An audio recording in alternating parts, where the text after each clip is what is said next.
You ever stumble onto a website and it just makes you go, wait, what? Like it's saying two totally opposite things at the same time? Well, that's exactly what we're digging into today. There's this site called UGLI, and its whole philosophy is, well, it's a trip. Let's try and figure this thing out together. Okay, so the first thing you see when you land on their homepage is this.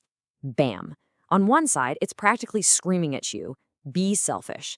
But then your eyes drift over to the other side, and you see this really noble goal, save our environment. I mean, huh? It's a total head scratcher. How do those two ideas even exist on the same page? It's an immediate paradox that just makes you ask, right? How is this even possible? How can a way of life be all about you, and also all about saving the planet? That is the big question, the central mystery we're going to try to unravel. How does this organization, UGLI, even begin to connect those dots? Let's find out. To get to the bottom of this, we've got to start with the name itself. What in the world does UGLI even stand for? Because that's probably our first big clue. And there it is. UGLI actually stands for You Gotta Love It. Kind of playful, right? It's got this almost defiant vibe to it that really sets the tone. So you know right away, this isn't about being physically ugly. It's about unapologetically loving something. Let's figure out what that something is. This quote from their site really gets to the heart of their mission. They say, we help you define your wants and needs, and then we help you get them all of them. But here's the kicker, guilt-free and ugly what? So they're straight up connecting, getting everything you could possibly want with this idea of being completely guilt-free about it. All right, so that's the big idea, the philosophy. But how does that actually work in the real world? What do they, do? Let's check out what they're actually offering people. So, according to their site, it boils down to three main things. First, that whole defining your wants and needs thing we just talked about. Second, they plan these real social networking events. And third, and this one's interesting, they develop efficient, intentional communities. Let's zoom in on those last two for a second. So these events, they're not your typical get-together.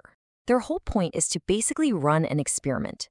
They want to create a situation where you can actually test the question, would you really be happy if you got everything you ever wanted? It's like a philosophical thought experiment, but in the form of a social event. Pretty wild. And this is where that save the environment part starts to make a little more sense. Their big projects are about building these most efficient, intentional communities. And the whole goal is to prove that living a sustainable, guilt-free life doesn't mean you have to give up your comforts. They're trying to show that selfishness and sustainability can actually go hand in hand. Okay, so just when you think you're starting to get a handle on it, things take another weird turn. Because if you thought ugly was a provocative name, just wait till you hear what they call these communities. It's something else. Yeah, you are reading that correctly. We offer you ugly life in hell. I mean, wow, you just can't make this stuff up. It's so shocking, it's designed to just stop you in your tracks and make you go, excuse me?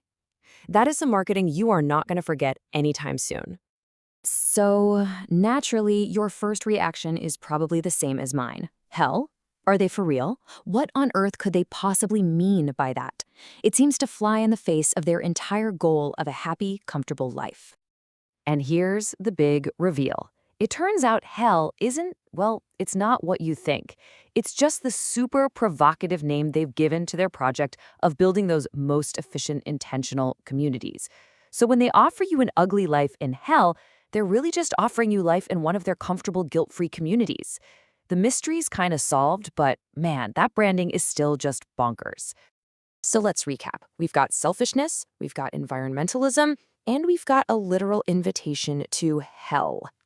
After all of that, how do they actually ask you to get involved? Let's take a look at their call to action. And after all that crazy, in-your-face language, the final invitation is surprisingly personal and gentle. It's not a hard sell. They just say, if you want to give life a try, send us an email with some of your hopes and dreams. It's a really soft landing after a very, very jarring presentation of their ideas.